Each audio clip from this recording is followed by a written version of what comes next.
Now, we are told that Iran is an enormous danger to this country. They might be developing nuclear weapons. In fact, look at the American press describe. Watch. Iran is changing its game plan. Iran could now be more willing to attack the U.S. at home and abroad. Iran may be more ready than ever to launch terror attacks inside the United States. There's a good chance that this Persian Gulf region could explode within a matter of months.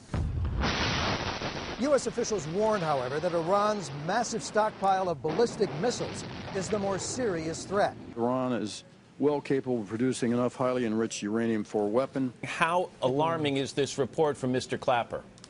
It is alarming because this is the newest threat facing the U.S. The U.S. Navy's Fifth Fleet would be the world's first line of defense. They're prepared to take on just about anything Iran throws at them. Well, you can't beat the U.S. media for propaganda. If you watch that day in and day out, you think, oh my God, Iran with their nukes, oh, they're such a danger. They've got those missiles and they're working on programs and they're in lab coats. Oh my God, Iran is coming. So you know what? Here's the problem. We have facts on this show and we present them to you. And it's a real big problem if you're trying to do propaganda. Because let's take a look at the world map here and see who actually has nuclear weapons. Well, look at that. Russia has a ton of them, 10,000. U.S. has 8,500. Let's look at the countries in the Middle East. Oh, well, look at that. Israel appears to have 80. Huh, that's a lot of nuclear weapons. China, of course, France, the U.K., etc. India, Pakistan, they've got a lot of nukes there. I wonder what's missing. Now, let's take a look at the second map. Oh, that's right. Iran. There it is with 0. It doesn't have any nukes. But yet, when you look at the U.S. media, they're saying, out of all those countries, which one is the nuclear problem? Iran is. Not the countries with the nuclear weapons, they're not a problem at all. But the country that doesn't have one, oh my God, Iran at any point could think about maybe having a nuclear weapon many, many years from now. You see how propaganda works? Now, one of the countries that are on the map there is North Korea. They have up to 10 nuclear weapons. And they got them during the Bush administration. While we were attacking Iraq, that had no weapons of mass destruction whatsoever.